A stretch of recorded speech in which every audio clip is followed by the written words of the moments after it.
समर्थांना आवडणारा असा त्यांचे म्हणून तत्त्वज्ञानाचे काही वैशिष्ट्यपूर्ण असलेले असे समास आहेत. त्यातला एक समास आपला गेल्यावेळी सुरू झालेला आहे. तो चतुर्दश ब्रह्माचं निरूपण असा आहे. समास तिसरा आहे आणि दशक सातवा आहे. तर त्याचं वैशिष्ट्य थोडक्यात आपण पाहू. त्यांनी 14 ब्रह्माची नावं या ठिकाणी सांगितली आहेत आणि त्या 14ची वैशिष्ट्य सांगितली आहेत. म्हणजे ब्रह्म 14 प्रकारची आहेत का असं नाही. ब्रह्माचं जे कार्य आहे, जे आम्हाला 13 प्रकारांनी अनुभवाला येतं आणि 14वा जो भाग आहे त्याला अनिर्वाच्य ब्रह्म, समर्थांच्या भाषेमध्ये अनुर्वाच्य असं म्हटलं आहे त्यांनी. ते अनुर्वाच्य ब्रह्म आहे ज्याचं वाणीने वर्णन करता येत नाही. तर या प्रत्येकाचं वैशिष्ट्य काय ते आपण गेल्यावेळी बघितलं आणि आता त्याच्याच वैशिष्ट्याबद्दल पुन्हा थोडंसं निवेदन आहे. शब्द ब्रह्म जाणावे शाश्वत 23व्या ओवीपासून घेऊया. आता इथे काय म्हटलं होतं आपल्याला, ऐसी हे 14 ब्रह्मे निरूपिली अनुक्रमे साधके पाहता भ्रमे बाधी जेना. म्हणाले अशा प्रकारे 14 ब्रह्मांचं इथे निरूपण करून झालेलं आहे आणि म्हणाले आता साधकांनी जर याचा विचार नीटपणाने केला तर साधकाला त्याच्यामध्ये बाधा येत नाही. म्हणजे त्याच्या ब्रह्माविषयीच्या संकल्पनेमध्ये कुठेही गोंधळ राहत नाही. कसा, आता समजा बौद्ध विचार आहे, त्या बौद्ध विचारामध्ये त्यांनी काय म्हटलं आहे की सबम शून्यम, सगळं काही शून्य आहे. मग आता शून्य आहे तर आमचं ब्रह्म काय आहे? आमचं ब्रह्म चैतन्यमय आहे असं आम्ही म्हणतो. जैनांनी वेगळी संकल्पना मांडली आहे. जैनांनी त्याला शून्य म्हटलं नाही आहे, पण धर्माला अहिंसा परमो धर्म हा म्हणून जो जीव आहे त्या जीवाच्या संबंधाची जी धारणा आहे ती याच्यापेक्षा भिन्न मांडते. की ते चैतन्य आहे, ते देहामध्ये, हत्तीच्या देहामध्ये हत्तीसारखं पसरतं, मुंगीच्या देहामध्ये एवढंसं होतं आणि मग त्याचं पुष्कळ किचकट विवेचन आहे. आता ह्या प्रत्येकाचं जे विवेचन आहे त्या ब्रह्माच्या विषयीचं ते सगळं इथे अपेक्षित आहे का? नाही आहे. पण ब्रह्माच्या कल्पना प्रत्येकाच्या वेगळ्या आहेत. सांख्य दर्शन आहे, त्यांनी ब्रह्मनावाची संकल्पना मान्यच केली नाही. त्यांनी असं म्हटलेलं आहे की आम्हाला ब्रह्माची आवश्यकताच नाही. हे जे जग आहे या जगाचं कोडं सोडवण्याकरता किंवा उलगडण्याकरता आम्हाला ब्रह्माचा विचार करावाच लागत नाही. कारण आमची जी प्रकृती आहे जी हे सगळं जग निर्माण करते असं आम्ही म्हणतो ती आम्हाला पुरेशी. आणि दुःखाची निवृत्ती होणं आणि पुरुषाला म्हणजे आपल्या ठिकाणच्या जीवाला सुख प्राप्त होणं एवढाच आमचा विषय आहे. त्यामुळे आम्हाला तुमचं ब्रह्म वगैरे काही नको. वैशेषिक आहेत, आणखीन आपल्याला नैयायिक आहेत, न्यायमीमांसा आहे. प्रत्येकाची गृहीत कृत्य वेगळी आहे. नैयायिकांची वेगळी आहेत, वैशेषिकांची वेगळी आहेत. हे सगळं सांगायचं कारण काय आहे की आज माणूस म्हणतो की आमचा काही देवावर विश्वास नाही, आम्ही काही देव मानत नाही. न मानणारे लोक आपल्याकडे काही कमी नाही आहे. देवाला मानावं का ना मानावं किंवा कुणाला देव मानावं या संकल्पना आपल्याकडे सुद्धा भिन्न भिन्न मांडलेल्या आहेत. पण त्या प्रत्येक संकल्पनेची मर्यादा काय आहे ती पण आपल्याकडे सांगितली. तर इथे समर्थांनी असा विषय मांडला आहे का? असा नाही मांडला. समर्थांचं वैशिष्ट्य कुठे? समर्थ म्हणतात उपनिषदांमध्ये जसं ब्रह्माची उपासना केली जाते, ती ब्रह्म काय म्हणून उपासना केली जाते आणि कुणाची ब्रह्म म्हणून उपासना केली जाते. त्यांनी सांगितलं की अन्नाची पण ब्रह्म म्हणून उपासना केली जाते. उदरवर्ण नोहे जाणीजे यज्ञकर्म, की ते यज्ञकर्म आहे. अन्न हे पूर्ण ब्रह्म असं म्हणून अन्नाची उपासना केली आहे. की प्रत्येक उपासनेचे लाभ भिन्न आहेत. अन्नाची जशी उपासना केली आहे तशी प्राणांची उपासना केली, प्राणांच्या सारखीच मनाची उपासना केली आहे. त्याच्याचबरोबर लहान लहान लहान लहान अनेक प्रतीकं घेऊन उपासना मांडलेल्या आहेत. आणि छांदोग्य उपनिषदामध्ये तर एक साखळी निर्माण करून शेवटी त्या ब्रह्माच्या उपासनेपर्यंत जे सनत कुमार आणि नारद असा संवाद आहे आणि त्या संवादामध्ये तो सगळा विषय स्पष्ट केला. तो विषय मांडलाय का त्यांनी? नाही. जो मांडला आहे समर्थांनी विषय तो असा मांडला आहे, सगळी ह्याचीच गोळाबेरीज आहे. पण आता त्यांनी आपल्या बाजूने एक एक विषय उभा केला, जो आपण इकडे तिकडे पाहतो. तत्वज्ञान एका ठिकाणी गोळा करून त्या तत्वज्ञानाचं सुसूत्र मांडणी करणं किंवा ते तत्वज्ञान आपल्यासमोर ठेवणं, ती पद्धती आहे की. म्हणून त्यांनी आपल्याला 14 ब्रह्म सांगितली आहेत, ती घेऊन पुढे जाऊ. कारण गेल्या वेळी त्याचं स्पष्टीकरण झालं आहे. पहिले ते शब्द ब्रह्म, हे 6वी ओवी वाचतीये. दुजे मिथिकाक्षर ब्रह्म, तिसरे खम ब्रह्म बोलिली श्रुती, चौथे जाण सर्व ब्रह्म, 5वे चैतन्य ब्रह्म, 6वे सत्ता ब्रह्म, साक्ष ब्रह्म 7वे, 8वे सगुण ब्रह्म, 9वे निर्गुण ब्रह्म, इथे 9वेच म्हटलंय नुसतं, 9वे निर्गुण ब्रह्म, 10वे वाच्य ब्रह्म जाणावे पै, अनुभव ते 11वे, आनंद ब्रह्म ते 12वे, तदाकार 13वे, 14वे अनुर्वाच्य. अशा 14 ब्रह्मांची इथे त्यांनी नुसती, ज्याला आपण काय म्हणू, उक्ती रूपाने म्हणजे शब्दरूपाने त्याचं प्रकटीकरण केलं. त्याचा विस्तार जो केला तो गेल्या वेळी पाहिला. आणि आपण आता 23व्या ओळीपाशी आलो. ब्रह्म जाणावे शाश्वत, माया तेची अशाश्वत. आता ब्रह्माच्या संबंधात खूण काय, ती खूण त्यांनी आपल्याला या अर्ध्या ओळीत सांगितली की जे शाश्वत आहे ते ब्रह्म आहे, जे अशाश्वत आहे ती माया आहे. आता कोणत्याही वस्तूमध्ये शाश्वताशिवाय वस्तू उभी नाहीच आहे. आपल्या प्रत्येक गोष्टीला अधिष्ठान शाश्वतच आहे. त्यामुळे हे लाकूड आहे, हे लाकूड लाकूडपणाने राहिलं आहे.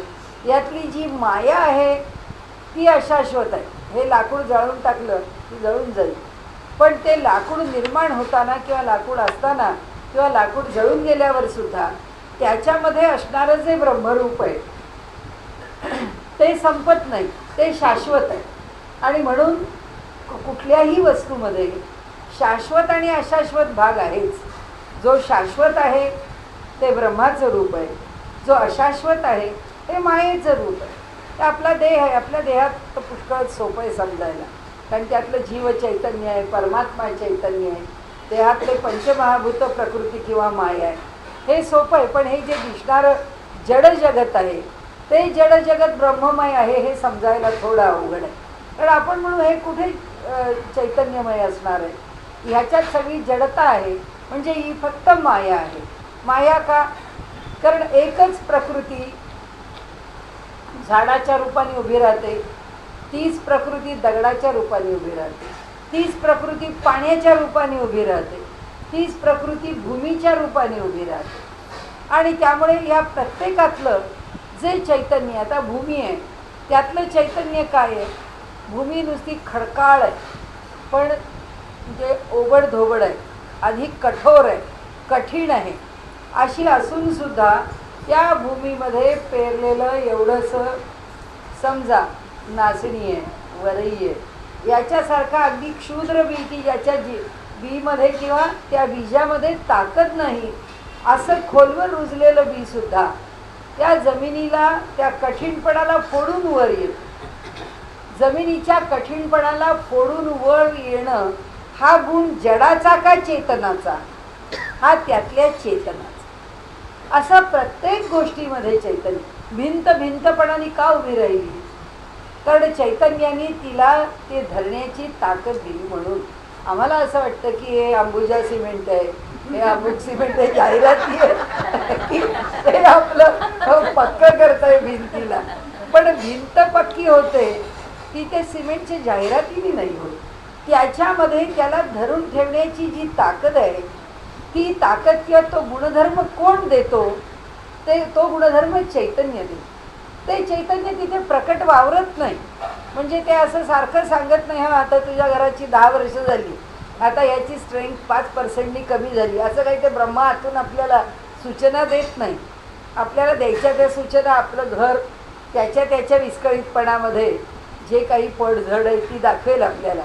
पण जे काही घडत राहतं ते सगळं निर्माण होणं, राहणं आणि संपणं हे प्रत्येकाच्या ठिकाणी. त्या पडक्या किल्ल्याचे आत्मवृत्त, 500-500 वर्षाचा किल्ला, मग तो राहिला कसा 500 वर्ष? 500 वर्षामध्ये तो तुटला का? तो फुटला का? तो भंगला का? या सगळ्यामध्ये ही जी जडणघडण आहे ही सगळी सृष्टीमध्ये होणारी जी झीज आणि भर आहे, हे सगळं त्या पातळीवरचा उत्पत्ती स्थिती लय आहे आणि म्हणून त्या ठिकाणी ते ब्रह्म आहे. आता ही पहिली संकल्पना समर्थांची की सगळं काही आहे ते चेतन आहे. त्याची जी भिन्न भिन्न रूपं तयार झाली आहेत ती माईक आहे, ती माया आहे. आम्हाला एक साडी, एक ड्रेस, एक रंग पुरत नाही. त्या रंगाच्या सुद्धा 10 शेड्स आम्हाला आवडतात. की एक हिरवा आवडतो, तर आपल्याला जर आपला आवडता रंग हिरवा असेल तर त्या हिरव्यातल्या सुद्धा किमान 25 शेडच्या साड्या आपल्याकडे आहेत. असा आहे पण तसा नाही, तसा आहे पण तसा नाही, असं असतं ना आपलं. त्याचं कारण काय? हे वैविध्य कशाचं? त्या मायेचं आकर्षण आहे आम्हाला. म्हणून आम्ही त्या मायेच्या आकर्षणात आहोत. म्हणून ती माया आम्हाला विविधता दाखवते, पण त्या विविधतेच्या मुळाशी एकच ब्रह्म आहे जे चैतन्यमय. आणि म्हणून त्यांनी सांगितलं ह्या जगात प्रकार 2च समजून घेण्याचे. ते 2 कोणते? तर एक चैतन्य आणि एक जड. प्रत्येक वस्तूच्या मागचं चैतन्य आम्हाला कळायला लागलं तर आम्हाला जडाची अडचणच येणार नाही. आम्हाला त्यातलं चैतन्यच लक्षात येईल. जसं त्या नामदेव महाराजांना तो कुत्रा आहे, आपल्याला त्या कुत्र्याला माणुसकी आहे, दया आहे, भूतदया आहे, आपल्यातला दयाभाव आहे. म्हणून आपण त्याला पुष्कळ चांगला सांभाळू. आपल्या घरातल्यासारखा आपण म्हणतो आमचा फॅमिली मेंबर आहे, आमच्या भावंडांचं हे एक भावंड आहे, सगळं सगळं ठीक आहे की त्याच्यावर आम्ही इतका जीव टाकतो आणि त्याच्याकरता इतकं करतो. पण नामदेव महाराजांना तो जो कुत्रा आहे, रस्त्यावर कुठला पळत असलेला, रस्त्यावरून कुणाच्या तरी घरची दारात पडलेली शिळी भाकरी वाळून गेलेली, त्या पंढरपुरामधली हवा इतकी कोरडी आहे ती अशी भाकरी बाहेर पडली तर काय ती सगळं राहणार आहे, वाळून जाणार ती सगळी. अशी वाळकी भाकरी घेऊन जेव्हा तो पळत असतो खाण्याकरता, तेव्हा त्याच्या मागे नामदेव महाराज पळत राहतात. का? तर बाबा रे, ती अशी वाळकी भाकरी खाशील तर तुझं पोट दुखेल, म्हणून त्या भाकरीला मी तुला तूप देतो लावायला. म्हणून ते तुपाची वाटी घेऊन त्याच्या मागे फिरतात. आपण म्हणू हास्यास्पद आहे, हा एक एक हाड तोडून खाणारा कुत्रा, त्याला त्या भाकरीचं काय, त्या वाळक्या भाकरीचं. ही आमची भावना आहे, कारण आम्ही त्यातला जो फरक आहे तो फरक आम्ही जाणून त्याच्याशी व्यवहार करतो. नामदेव फरक जाणत नाही. नामदेव म्हणतात जे माझं तेच त्याचं. आणि त्यामुळे ती जी भावना आहे त्यातलं त्यांनी काय बघितलं? त्यातलं त्यांनी चैतन्य बघितलं, त्यातला त्यांनी जीव बघितला, त्यातलं त्या जीवाचं सुख बघितलं. आणि त्या जीवाला मी जास्तीत जास्त सुख आत्ता कशाने देईल? त्या भाकरीला तूप लावलं तर. म्हणजे ही जी धारणा आहे. तर इथे त्यांना सांगायचं आहे की इथे शब्द ब्रह्म जाणावे शाश्वत, माया तेची अशाश्वत, 14 ब्रह्मांचा सिद्धांत होईल आता. आता ह्या 14 ब्रह्मांचा जो सिद्धांत आहे, म्हणजे मला जे मांडायचं आहे ते आता आणखीन मी पुन्हा एकदा विवरून सांगतो. शब्द ब्रह्म ते शाब्दिक पहिल्यांदा व्याख्या झाली म्हणून त्या आपण आत्ता पुन्हा घेतल्या नाही, स्पष्टीकरण आत्ताच आहे. तर पहिल्यांदा व्याख्या सांगितली. त्यांनी सांगितली ही जी 14 ब्रह्म आहेत त्यातलं शाब्दिक जे ब्रह्म आहे ते शब्द ब्रह्म, अनुभवे वीण माईक. त्यातला आता माईक भाग कोणता आहे? शब्द हा ब्रह्मच आहे.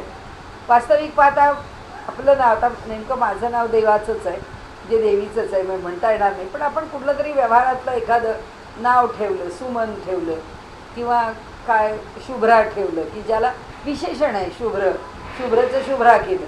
आता हे नाव काय ब्रह्म नाही का? हो आहे ना. मग हे ब्रह्मच आहे तर ह्याच नावाचा काय जप करू नये? चालेल ना, बिघडत काहीच नाही या नावाचा जप केला तरी सुद्धा. पण त्या नावाचा जप करून अनुभवाला काय येईल हा प्रश्न. ज्या नावाचा जप केला त्या नावाच्या जपाचा अनुभव काय? यामध्ये आपल्याला म्हणजे परदेशी लोकांच्यामध्ये टेनिसननी हा प्रसंग टेनिसनच्या चरित्रातला आहे की टेनिसन आपलंच नाव घेत होतं. तो म्हणाला जर सगळ्या नावात जर चैतन्य किंवा शक्ती आहे तर माझ्या नावात का नाही आहे? आणि म्हणून तो त्याचंच नाव घेत असेल. त्यांनी असं लिहिलं आहे की फार दीर्घकालानंतर त्याही नामाचा आनंद आहे हे माझ्या फार दीर्घकालानंतर लक्षात आलं. पण जर खरोखरच ज्या नामात सामर्थ्य आहे तेच नाव जर घेतलं असतं तर त्या अनुभवाचा किंवा त्या सामर्थ्याचा प्रत्यय मला लवकर आला असता.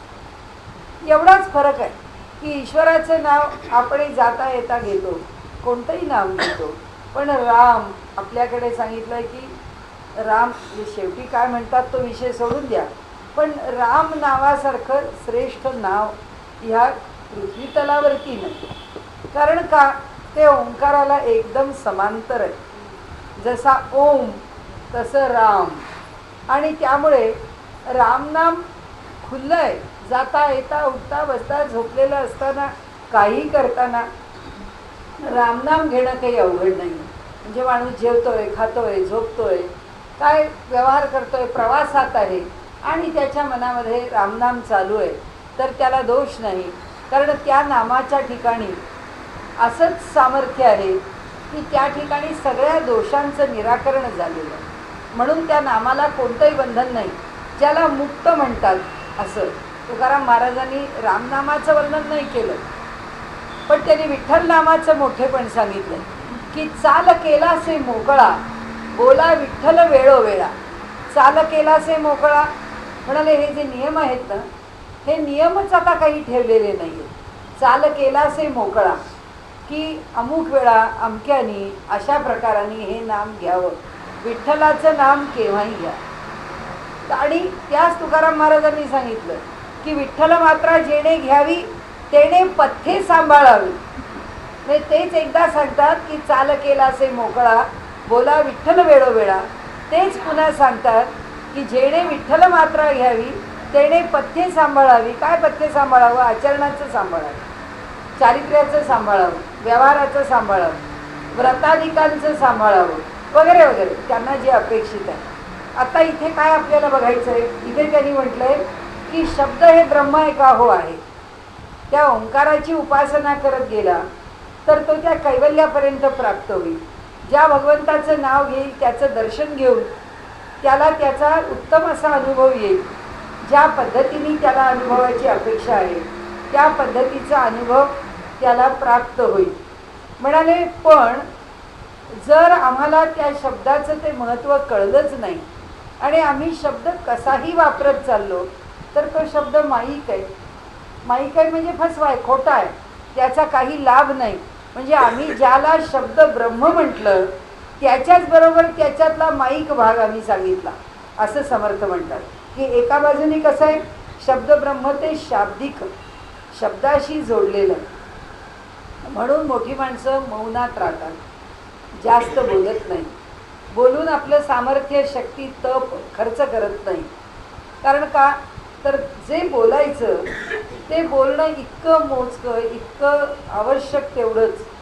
वाणीवरती ज्याचं नियंत्रण आहे त्याचं पहिलं फल असं आहे की त्याला वाचासिद्धी प्राप्त होते, की तो जे बोलतो ते खरं होतं. कारण का, तो जास्त बोलतच नाही आणि त्याच्या मुखाने अखंड परमेश्वराचं नावच घेत राहतो.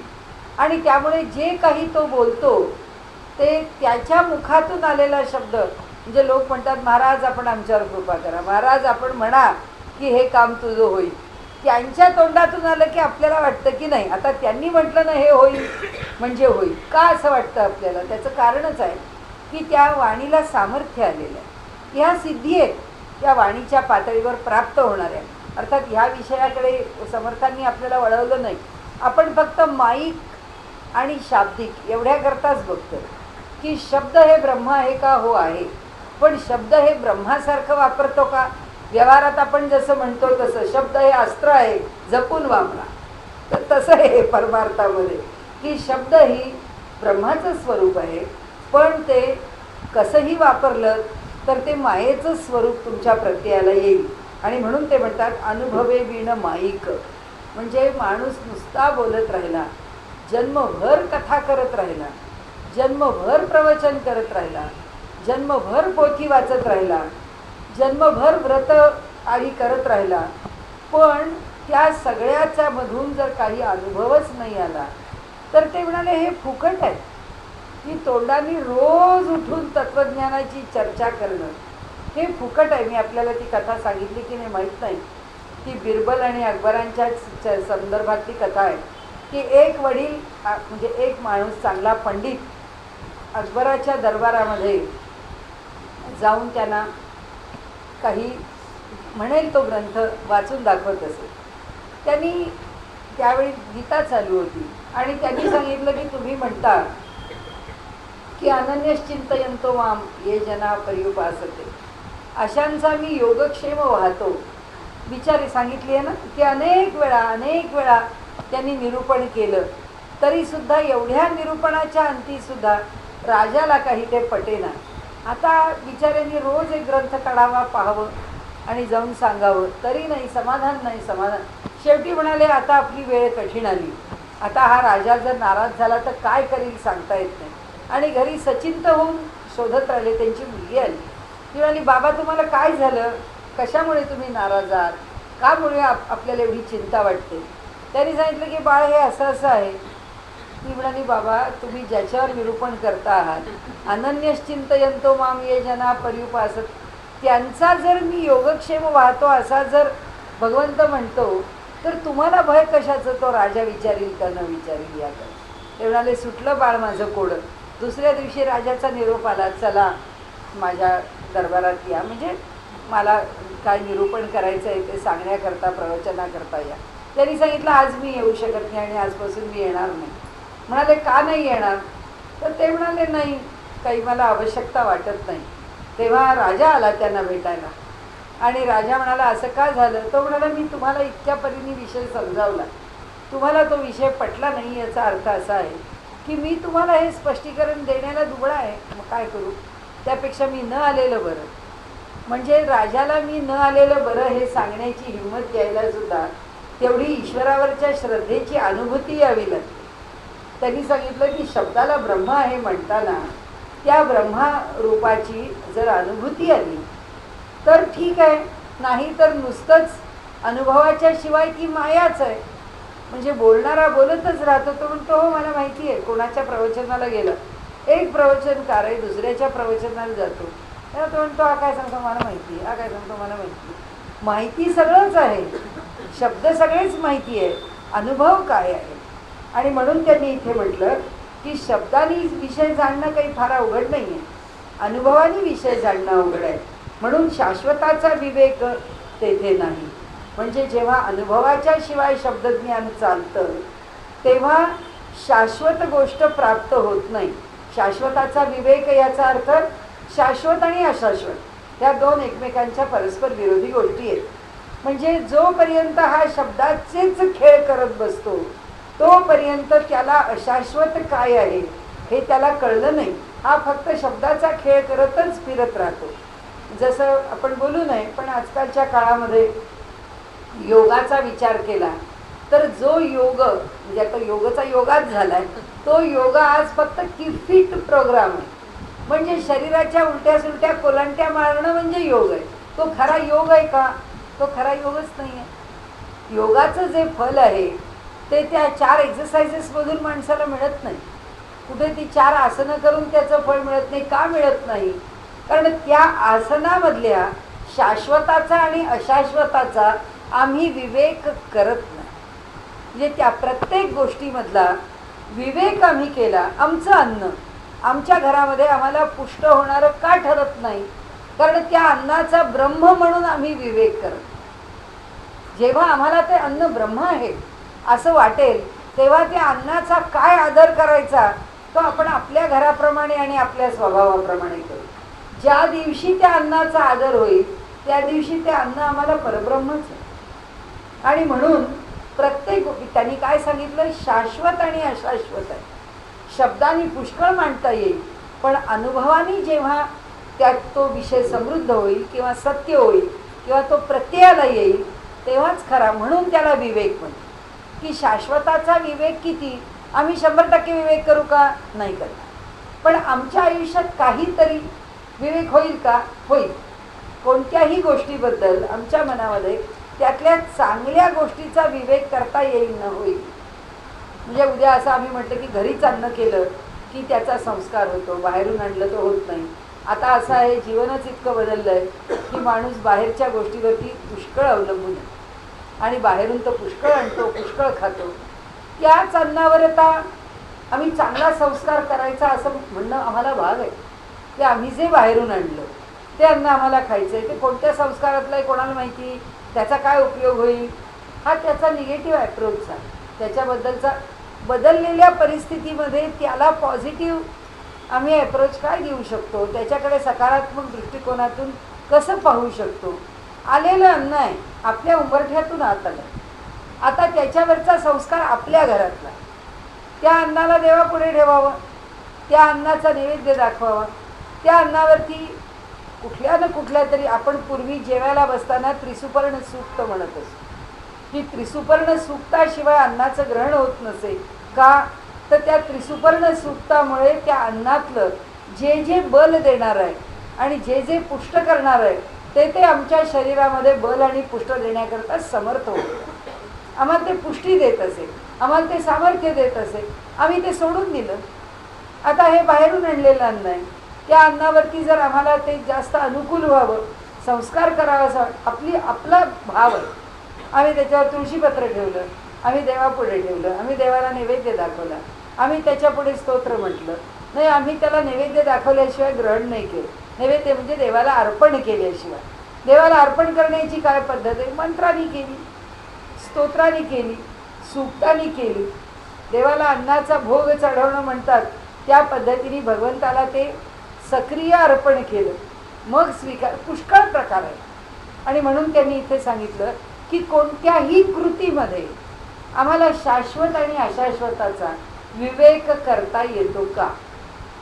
घडणारी घटना कोणतीही असो, पण त्या घटनेच्या मागचं चांगलं, आपण हे सगळं शाश्वत अशाश्वत मोठे शब्द पण सोडून देऊ, आपण याच मुद्द्यावर येऊ की त्यातला चांगला भाग, त्यातला पॉझिटिव्ह भाग, त्यातला उपकारक भाग, त्यातला संस्कारक्षम भाग, त्यातला संवेदनाक्षम भाग जो आहे तो आम्ही वाढवावा आणि त्यातला जो वाईट भाग आहे तो दूर करावा. तो आता आज परिस्थिती अशी आहे की आज आम्ही बुद्धीनी शहाणे आहोत, शरीराने थोडे दुबळे आहोत आणि व्यवहाराने खूप अडकलेले आहोत, की आम्हाला एका वेळी 1000 गोष्टी साधायच्या आहेत. दिवसाचे मिळणारे 18 तास आम्हाला पुरत नाही. आमचं शरीर आमच्या कामाला टिकू शकत नाही, कारण आम्ही थकून जातो हे सगळं करताना. त्याच्याबरोबर आम्हाला आणखीन काही करायची ताकद उरत नाही, पण आम्हाला बुद्धीने आम्हाला काही करण्याची ताकद आहे, काही करण्याची इच्छा आहे, काही विचार आहे. मग जे आमचं प्रभावी साधन आहे ते वापरावं. एखाद्याच्या ठिकाणी कर्म करण्याची ताकद असते, तो कर्माचं साधन वापरेल.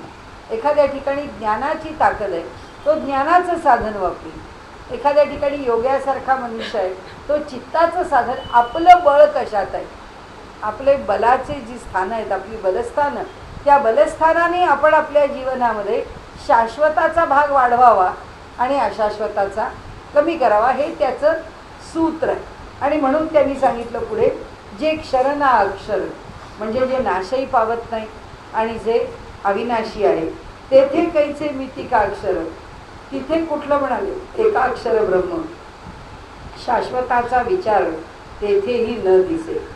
असं का म्हटलं, आता हे तत्वज्ञानात क्षेत्र. क्षर आणि अक्षर हे जे परब्रह्माचं स्वरूप आहे, सगळंच परब्रह्म आहे. त्यामुळे जे लयाला जातं तेही परब्रह्मच आहे आणि जे शाश्वत राहतं तेही परब्रह्मच आहे. कसं, गंगेची उपासना करतो, गंगा प्रसन्न होते, गंगेचा कृपाशीर्वाद लाभतो. जगन्नाथ पंडितांच्या सारखा एखादा गंगेच्या कृपेने उद्धरून जातो. हे जेव्हा घडतं त्यावेळी गंगा हे ब्रह्म आहे, जल हे ब्रह्म आहे, म्हणजे पंचमहाभूत ही परब्रह्म आहे. परब्रह्माचं पण त्याच्यापासूनच निर्माण झाली, त्याचं स्वरूप आहे. माहिती कशी आहेत, क्षर आहेत का अक्षर आहेत? क्षर आहेत, कारण जेव्हा प्रलय होईल तेव्हा यातलं काही राहणार नाही, हे निघून जाईल. मग आता जिथे क्षर आणि अक्षर हा विवेक करता येत नाही, ते म्हणतात जे क्षर ना अक्षर. परब्रह्म कसं आहे, ते नाशवंत आहे का? नाही. ते अविनाशी आहे का? नाही. कारण अविनाशी शब्द कशामुळे आला? नाशवंतामुळे आला. ते असं द्वंद्वात पडलेलं नाही आहे, ते स्वतंत्रपणाने त्याच्या ठिकाणी असणारं जे अव्ययत्व आहे की ते खर्चीच पडत नाही, हा त्याचा गुण जो आपण सांगतो किंवा आपण म्हणजे उपनिषद, ते अव्यय असं जे त्याचं रूप आहे, अक्षर असं जे त्याचं रूप आहे, त्याचं जे अन्वयाने सांगितलेलं रूप आहे ते असं द्वंद्वात्मक नाही. समर्थ म्हणतात ते द्वंद्वात्मक रूप घेऊ नका, त्याच्या निखळ रूपाचा विचार करा. आणि म्हणून त्याचं जे निखळ रूप आहे, मितिकाक्षर ब्रह्म, एकाक्षर ब्रह्म, ओंकार रूप, हा ओंकार जो आहे तो शाश्वत का अशाश्वत, व्यवहाराच्या पातळीवरून विचार केला तर प्रकृतीच्या ठिकाणी जे उत्पत्तीला आलं आहे ते लयाला जाणार, म्हणजे अशाश्वत. पण ईश्वराचं नाव काय, तर तस्य वाचक प्रणवहा, म्हणून शाश्वत. मग आता ते म्हणतात की जर तुम्ही ओंकाराची उपासना करत राहिलात किंवा एकाक्षर ब्रह्माची उपासना करत राहिलात, ही उपासना अंतिम झाली का, असं प्रश्न त्यांचा असा आहे की ओंकाराची उपासना हा शेवट आहे का. मग शेवट काय आहे त्या उपासनेचा, जे त्या परमात्म्याचं दर्शन आहे ते ओंकार नाही, ते त्याच्या पलीकडचं आहे. म्हणजे आम्ही रामाची उपासना केली, रामाने दर्शन दिलं, पण दर्शन दिलेला राम हे ब्रह्म आहे का, नाही. परब्रह्माचं ते एक रूप प्रकट झालं. अनुभव जो आहे तो रामाच्या पलीकडचा, तो जो अनुभव आहे तो त्या रूपाचा नाही आहे, हे त्यांना इथे सांगायचं की ओम हे जे ब्रह्म आहे, आम्ही त्याला ब्रह्म म्हटलं, एकाक्षर ब्रह्म असं म्हटलं, आणि अक्षरामध्ये ब्रह्माला पाहिलं, नामामध्ये ब्रह्माला पाहिलं, रूपामध्ये ब्रह्माला पाहिलं, पुढे आहेच आपल्याला. पण ज्याच्यात पाहतो ते पुन्हा ब्रह्म नाही. हा पण उपनिषदांचा विचार उपनिषदांचा घेतलाय. मांडणी त्यांची स्वतंत्र, मांडणीची पद्धत वेगळी आहे. म्हणून खम ऐसे वचन तरी शून्याते नासी ज्ञान, शाश्वताचे अधिष्ठान तेथेही नसे. खम म्हणजे आकाश, आकाश हे ब्रह्म आहे. आता व्याख्या करताना, विषय समजावताना ब्रह्म कसं आहे, तर ब्रह्माची तुलना करायला किंवा ब्रह्माला जाणायला अधिकाधिक जवळचं काय आहे, तर त्यांनी असं म्हटलंय आकाश. आकाश व्यापक आहे, आकाश उदासीन आहे, आकाश निर्गुण आहे, आकाश निराकार आहे. खरं म्हणजे निर्गुण नाही आहे, कारण ते सुद्धा सृष्टीच्या उत्पत्तीबरोबरच निर्माण झालेलं. पण निर्माण होणं हे त्याच्या ठिकाणी नाही आहे. ही पोकळी निर्माण झाली आहे आणि त्या पोकळीत आम्हाला ते रूप दिसतं, ते निळं आहे. ते काही निळं हे त्यांनी निर्माण करून घेतलेला त्याचा रंग नाही आहे. आणि म्हणून इथे आता ते आपल्याला असं सांगतात की खम ब्रह्म, तिसरं ब्रह्म ते आकाश हे ब्रह्म आहे असं. त्याची उपासना करतात का, करतात, आपण सगळेच करतो. आकाशाची उपासना म्हणजे विष्णूची उपासना. विष्णू ही देवता आहे पंचमहाभूतामध्ये, आकाशा करतात. सगळे वैष्णव आकाशाची उपासना करतात, म्हणजे विष्णूची उपासना करतात. मग त्याची उपासना केली तरी शून्याते नासी ज्ञान. आता इथे विष्णू हा शब्द जोडलेला नाही आहे किंवा विष्णू हे तत्व त्याच्याशी जोडलेलं नाही आहे. आता फक्त आकाश हा एक शब्द येऊन समर्थ आपल्या पुढे विषय मांडतात. खम ऐसे वचन तरी शून्याते नासी ज्ञान. पण आकाश कसं आहे, चैतन्यमय आहे, मला नाही आहे. आकाशाच्या ठिकाणी चैतन्य नाही आहे. आकाशाला कसं म्हटलेलं आहे किंवा आकाशाचं वर्णन कसं करता येईल, ते शून्य. आणि जे शून्य आहे ते ज्ञान असूच शकत नाही. जे शून्य आहे ते टिकूच शकत नाही. म्हणून ते म्हणतात शून्याते नासी ज्ञान. ज्ञानाने त्या शून्याचा नाश केला जातो, ते शून्य संपवलं जातं. म्हणून शाश्वताचे अधिष्ठान तिथेही नाही. म्हणजे ब्रह्माचं जे शाश्वत रूप आहे ते तिथे पाहावं का, नाही. उपासनेला स्वीकारावं का, स्वीकारावं. कारण उपासनेला जे दृश्य आहे तेच बघता येईल आम्हाला. म्हणून सूर्य आहे, म्हणून आकाश आहे, म्हणून जल आहे, म्हणून वायू आहे, म्हणून अग्नी आहे, आणि म्हणून पृथ्वी आहे. पृथ्वी गणपतीचं तत्व, आपण जी पंचमहाभूतांची उपासना करतो ती. सर्वत्र असं आहे अंत, सर्व ब्रह्म नाशिवंत. सगळ्यांच्या ठिकाणी ब्रह्म भरून राहिलेलं. हे तत्वज्ञान म्हणून जाणून घ्यायला ठीक आहे, उपासना करायला ठीक आहे. वासुदेव सर्वमिती स महात्मा सुदुर्लभा. आता लोकमान्य टिळकांच्या ठिकाणी ब्रह्म त्यांनी पाहिलं. आम्हाला लोकमान्य टिळकांच्या ठिकाणी ब्रह्म पाहायला लोकमान्य टिळक आहेत का? मग ते ब्रह्म नाश पावलं त्यांच्या ठिकाणचं. किंवा आज ज्यांच्यात आम्ही ब्रह्म पाहत होतो ती माणसं जेव्हा जग सोडून निघून गेली तेव्हा त्यांच्यातलं ब्रह्म नष्ट झालं नाही. ब्रह्म नष्ट होत नाही, पण सर्व ब्रह्म जेव्हा म्हणतो तेव्हा सर्व ब्रह्म ही संकल्पना ब्रह्माचं वर्णन करू शकत नाही. ते ब्रह्माचं वर्णन नाही, ते तत्वज्ञान अनुभवण्याकरता स्वीकारलेले अनेक सिद्धांत आहेत, त्यापैकी एक सिद्धांत आहे. म्हणून ते म्हणतात सर्व ब्रह्म नाशवंत, ब्रह्म प्रलये मांडेल जेथे, भूतान्वय कैचा तेथे, म्हणून या सर्व ब्रह्माचे नाश आहे. जेव्हा प्रलय काळ येईल तेव्हा प्रलयाच्या काळी सर्व ब्रह्म कसं राहील? सर्वत्र ब्रह्म भरून राहिलंय असं जरी म्हटलं तरी प्रलयाच्या वेळी ब्रह्माचं रूप राहणार नाही, कारण यातलं काहीच शिल्लक राहणार, सगळं ब्रह्मांड संपून जाईल. मग सर्व ब्रह्म शिल्लक राहील का? ते म्हणतात नाही राहणार. ब्रह्मप्रलये मांडले जेथे, भूतान्वय कैचा तेथे, म्हणून या सर्व ब्रह्माचे नाश आहे. अचळासी आणि चळण, निर्गुणास लाविता गुण, आकारास विचक्षण मानितना, जे निर्माण पंचभूत ते प्रत्यक्ष नाशिवंत, सर्व ब्रह्म हे मात घडे केली. त्याच्याकरता 2-4 ओव्यांचं स्पष्टीकरण दिलं. का म्हणाले? कारण पंचमहाभूतापासून हे सगळं जग निर्माण झालं आणि पंचमहाभूत तर नाशवंतच आहेत, म्हणून हे सर्व ब्रह्म नाशवंत आहे. आता इथे अचळासी आणि चळणं, त्यांनी सगळे गुणधर्म घेतले. काय घेतलं की जो परमेश्वर अचल आहे त्या अचल परमेश्वराच्या ठिकाणी जग म्हणजे गती निर्माण झाली.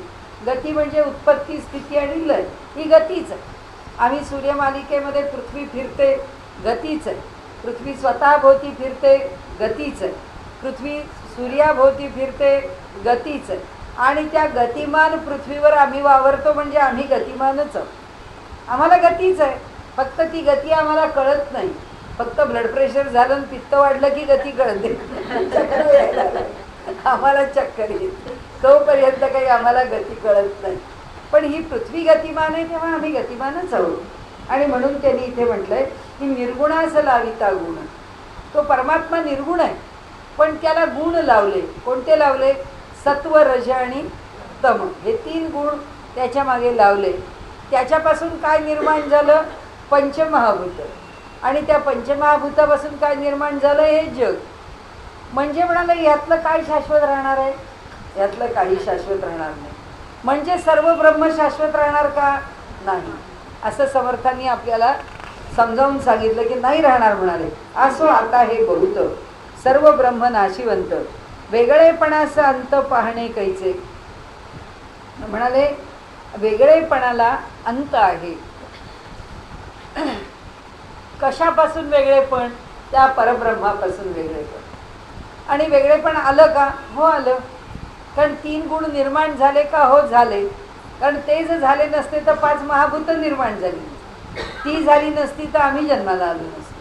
म्हणजे हे सगळं जे आहे हे वेगळेपण जिथे आहे तिथे ब्रह्म आहे का? म्हणजे अंतिम स्थिती आहे ब्रह्माची, तर ती तशी नाही. म्हणून सर्व ब्रह्म नाशवंत, हे पुन्हा सांगितलं. आता जयास चेतवावे तेची माईक स्वभावे, तेथे चैतन्याच्या नावे नासा आला.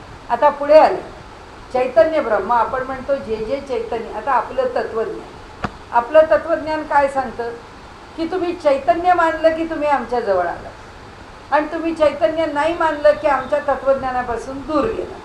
म्हणजे आमच्या तत्वज्ञानात चैतन्य हा त्याचा पाया आहे. आता त्यांनी सांगितलं की चैतन्य तरी तुम्हाला कसं कळलं हो? त्याला चेतना दिली म्हणून चैतन्य.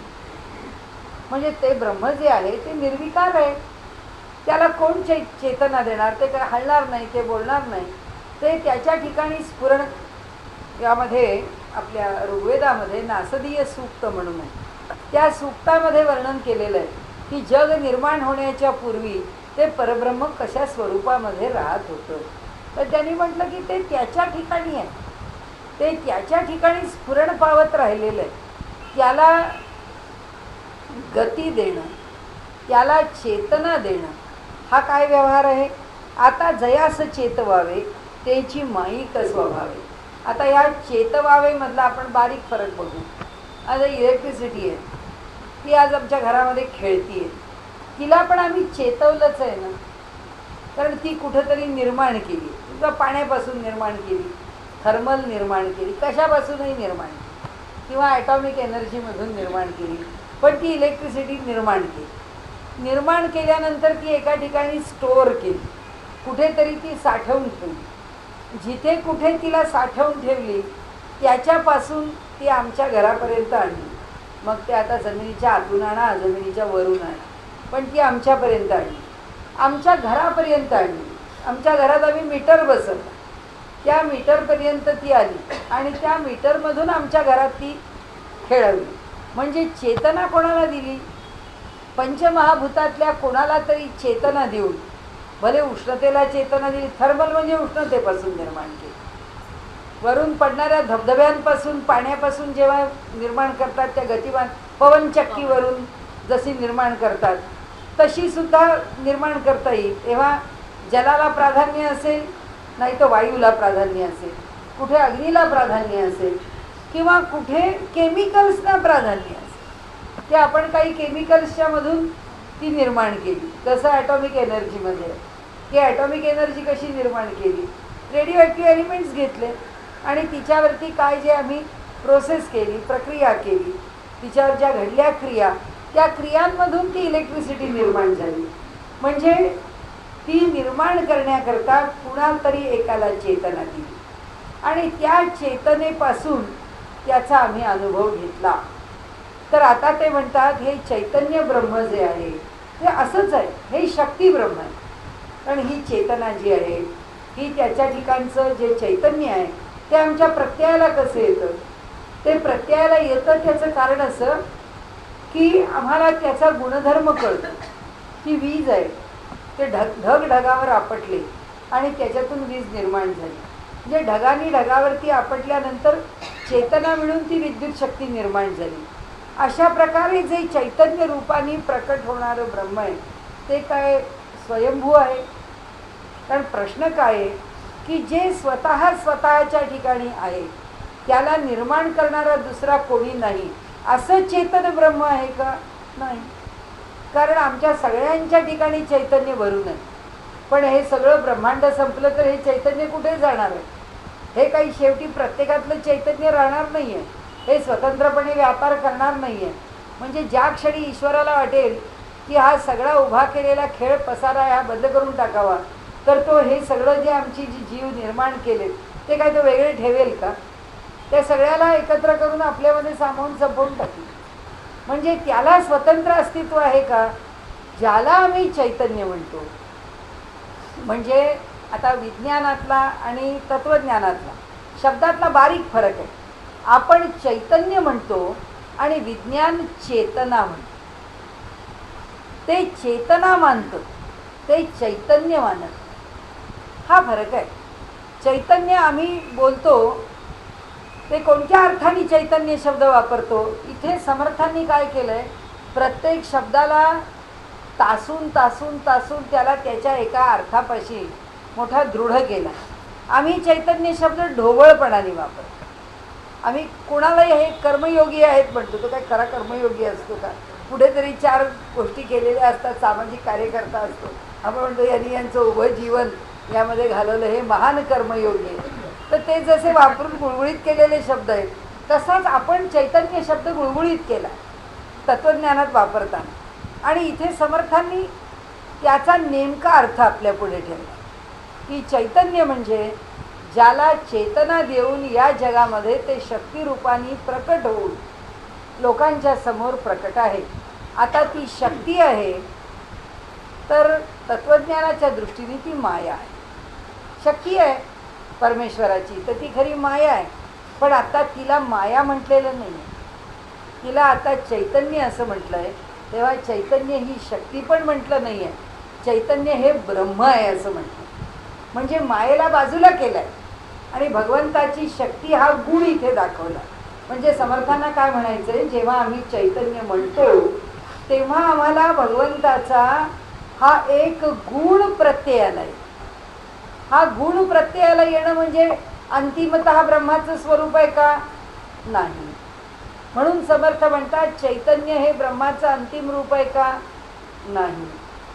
आणि म्हणून प्रत्येक शब्द आले की त्या शब्दाला, आता कसा शब्द आला बघा, नुसतं चैतन्य म्हटलं की ते पोकळ झालं. म्हणून ब्रह्मचैतन्य म्हण की ब्रह्माचं चैतन्य. कोणाच्या रूपाने प्रकट झालं? गोंदवलेकर महाराजांच्या रूपाने प्रकट झालं. ब्रह्म जे आहे ते चैतन्य रूपामध्ये म्हणजे आपल्या शक्ती रूपाने एका व्यक्तीच्या ठिकाणी आविर्भावाला आलं. म्हणून त्यांना उपाधी काय लावली? ब्रह्मचैतन्य गोंदवलेकर महाराज. तत्वज्ञानातलेच शब्द आहेत. आपण ते तसे बरोबर वापरले की त्याचा तो बरोबर अर्थ आहे. म्हणून इथे समर्थ सांगतात की त्या शब्दाचा तो बरोबर अर्थ आहे की चैतन्य, चेतना, प्रेरणा, शक्ती, सामर्थ्य. ब्रह्माचं सामर्थ्य आविर्भावाला आलं आणि ते आम्हाला जाणवलं म्हणजे ते ब्रह्माचं रूप आहे का? तेच जर ब्रह्माचं रूप असेल तर ब्रह्म नाशवंत झालं.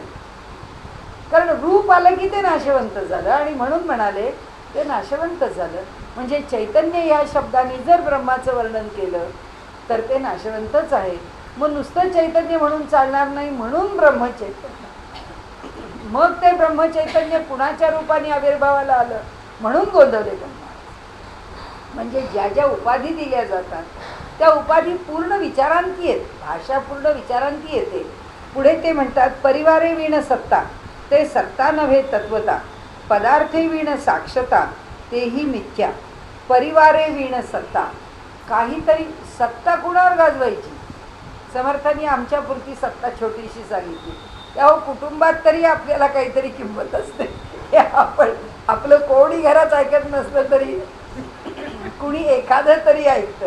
ते कुणाची मुलगी तरी ऐकेल, कुणाचा मुलगा तरी ऐकेल, कुणाचा नवरा तरी ऐकेल, नाही तर कुणाची घरामध्ये तिला बिचारी मदतीला येणारी बाई तरी ऐकेल. आपण म्हणतो ना आपलं कोण ऐकतंय?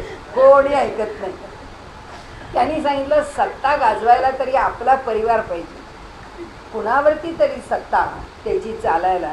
परिवारे वीण सत्ता, ते सत्ता नव्हे तत्वता. आणि म्हणून आपल्याकडे या अध्यात्माच्या प्रांतामध्ये हा जो आध्यात्मिक परिवार आहे, हे आता गोंदवलेकर महाराजांचा परिवार आहे. तर तो परिवार आहे असं का म्हणतो आपण? गायत्री परिवार आहे. परिवार आहे का म्हणतो? कारण ज्यांनी गायत्रीला मान्य केलं आहे, ज्यांनी गोंदवलेकर महाराजांना गुरु म्हणून मान्य केलं आहे, त्या गोंदवलेकर महाराजांचं सामर्थ्य असं आहे की त्याला योग्य ते फल देण्याकरता त्यांच्याकडे सामर्थ्य, ती सत्ता त्यांच्याकडे आहे. आणि ती सत्ता आहे म्हणून त्यांचा तो परिवार आहे, म्हणून मोठेपण आहे. आता एखाद्या महाराजांना आम्ही बंधू का म्हणतो?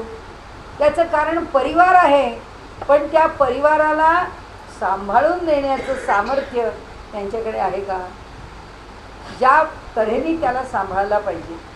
कुणाला आध्यात्मिक गरज आहे, कुणाला मानसिक गरज आहे. आता आपण टी व्हीवरचे ते सगळ्या सिरियल्स बघतो, तिथे कृपा सिंधू आणि नंतर ब्रह्मांड नायक, त्या सगळ्या महाराजांनी आपल्या आपल्या परीने ज्याचं ज्याचं कल्याण करायचं आहे किंवा ज्या पद्धतीने तो कार्यकारण भाव आहे त्या त्या कथा घडलेल्या कथानकं आपण पाहतो इतिहास, तेव्हा ते जे कार्य करतात ते कार्य करत असताना त्यांच्याकडे असं आहे, गुरु कोण होतो?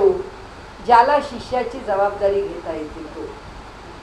ज्याला शिष्याची जबाबदारी घेऊन त्याला कडेला लावता येत नाही त्याला गुरु होण्याचा अधिकार नाही. आणि त्यामुळे गुरु ही सत्ता आहे आणि ईश्वर ही सत्ता आहे. आणि गुरु आणि ईश्वर या सत्तेमध्ये काही भेद नाही. फक्त आपल्याला काहीतरी पाहिजे ते मिळावं म्हणून त्या माणसाने हो म्हणावं, तो गुरु नव्हे. याला काय दिलं तर याचं कल्याण आहे हे जाणून त्याचं कल्याण करणारे जे आहेत ते गुरु आहेत. साईबाबा आहेत, आपल्या ठिकाणी बसलेले, गजानन महाराज आहेत. आज ते द्यायला बसलेत म्हणून सांगते की देण्याकरताच त्यांचा अवतार आहे. अक्कलकोट स्वामी महाराज देण्याकरताच बसले की माणसाच्या जीवनात अडचणी आहेत. ते म्हणत नाहीत तुम्ही परमार्थ करा, ते म्हणत नाहीत तुम्ही तत्वज्ञान जाणून घ्या. ते म्हणतात भावानी भक्ती करा, काय फळ पाहिजे ते आमच्याकडून मिळवा. आम्ही तेवढ्या करता असं आहे, धर्म टिकवायला बसलेले. धर्मकार्य एकाच प्रकाराने होऊ शकत नाही. नुसतं तत्वज्ञान सांगून, आता समजा एखादा तत्वज्ञानाची चर्चा करणारा माणूस आहे आणि एखादा माणूस फक्त कथा कीर्तन सत्संग करणार आहे, त्यांनी जर असं म्हटलं हे कसले सत्संग करतात, काहीतरी तत्वज्ञान सांगायला पाहिजे, ते म्हणतील नाही. ज्याला सत्संगच कळतो, जो सत्संगातूनच चांगल्या गोष्टीशी जोडलेला राहतो, त्याच्याकरता सत्संग हेच साधन आहे, त्याला तत्वज्ञान हे साधन नाही आहे. आणि त्यामुळे प्रत्येकाच्या आपल्याकडे तुकाराम महाराजांनी म्हटलंय तसं, खोडीले भांडार धन्याचा हा माल, मी तो हमाल भारवाही. हे म्हणाले माझ्या भगवंताचं भांडार मी फोडलंय, मी तर सगळा ह्याचा भारवाहकच आहे. पण काय केलंय म्हणाले, मी या दुकानामध्ये दुकान मांडले पैस, पुष्कळ डिपार्टमेंटल नाही, आजचा मॉलच काढलाय म्हणाले. आमच्या मॉलमध्ये सगळं आहे म्हणाले, की म्हणून म्हणाले पैस दुकान मांडलेलं, पुष्कळ मोठा पसारा आहे आमच्या दुकानाचा. वस्तू कशा ठेवल्या आहेत, उत्तम मध्यम कनिष्ठाचे. त्या दुकानातल्या वस्तू तुम्हाला काय पाहिजे, हाय क्वालिटी आहे, मीडियम क्वालिटी आहे, चालू माल आहे, सगळं आहे आमच्या दुकानात, तुम्हाला जे पाहिजे ते घ्या. आणि म्हणून या अध्यात्माच्या प्रांतामध्ये हा जो परिवार आहे, त्या परिवाराची जी सत्ता आहे, त्या सत्तेबद्दल जे आत्ता सांगतायत ना, ते सत्ता नव्हे तत्वता. ते परब्रह्म म्हणजे सत्ता नाही म्हणतात. काय आहे, पदार्थी विण साक्षता तेही मिथ्या. आता ज्याची सत्ता म्हणून मानलं, आता त्यांना मुद्दा काय सांगायचा आहे आपल्याला, की आम्ही असं म्हटलं की आत्ता आपला विषय निघाला तो त्यांनी सांगितल्याप्रमाणे परिवार आहे तर सत्ता आहे आणि ते सामर्थ्य आहे. आता हे जे सामर्थ्य आहे ते सामर्थ्य म्हणजे परमात्मा आहे का? जसा वरती गेला ना विषय आपला, की चैतन्य म्हणजे त्याची शक्ती आहे, तसंच इथे सत्ता म्हणजे त्याचंच सामर्थ्य आहे. तर सत्ता म्हणजे जे सामर्थ्य आहे ते सामर्थ्य म्हणजे परमात्मा आहे? नाही, सामर्थ्य म्हणजे परमात्मा नाही. नाही तर तुम्ही पण सुद्धा म्हणतो, म्हणजे व्यवहारात सगळ्या संकल्पना कशा येतात बघा खाली, की राजा हा ईश्वराचा अंश आहे असं मानतात. कारण ते जे सत्ता ब्रह्म आहे त्या सत्ता ब्रह्माचंच एक रूप राजा आहे, कारण त्या त्या भूभागाची सत्ता तो सांभाळतो. म्हणजे ईश्वराच्या अंशाने, ईश्वर अंश हा त्याच्या ठिकाणी आहे म्हणून तो ती सत्ता सांभाळणारा आहे. तर हे जे सत्ता रूप आहे हे व्यवहारात कसं दिसलं आपल्याला, नाशवंत आहे. त्या राजा जन्माला आला, राजा गेला. तसंच आहे ईश्वराची सत्ता, तो अनंत कोटी ब्रह्मांडाचा नायक आहे. आता या ब्रह्मांडावर सत्ता गाजवतो, हे ब्रह्मांड संपल्यावर इथली सत्ता संपली. म्हणजे ते सत्ता ब्रह्म शाश्वत आहे का? नाही. आमच्या ठिकाणी राहिलेलं साक्षी ब्रह्म आहे, शाश्वत आहे का? आमच्या हृदयात तो साक्षी भावाने राहिलेला. जेव्हा तो देह पडेल आणि या पृथ्वीशी एकरूप होऊन जाईल तेव्हा त्यातला साक्षी परमात्मा या वातावरणात एकरूप होऊन जाईल, तो राहणार नाही. म्हणजे साक्षी परमात्मा हे अंतिम रूप आहे का? नाही, त्यांनी गरजेकरता स्वीकारलेलं रूप आहे. आणि म्हणून त्यांनी इथे सांगितलं पदार्थे विण साक्षता तेही मिथ्या. तर साक्षी कशाचा होणार? जर पदार्थ आहे, तर जर लाकूड आहे, त्याचं टेबल बनवलं आहे, तर या टेबलात तो साक्षी होऊन राहिला. तो काही करत नाही, पण टेबलाचं टेबल पण टिकवतो, एवढंच काम तो करतो. प्रत्येकाला गुणधर्म देणं. साखरेतला परमात्मा कसा आहे? जोपर्यंत त्याची गोडी टिकून आहे तोपर्यंत तो परमात्माच आहे. कारण तो काय करतो? साखरेला गोडी देतो. साखरेची गोडी कधीच जात नाही. असं कधी होत नाही की 6 महिने झाले आता साखर गोडाची खारड झाली, असं होत नाही. साखर साखरच राहते. म्हणजे तिला दिलेला जो गुणधर्म आहे तो गुणधर्म म्हणजे साक्षी भावानी असलेला परमात्मा आहे.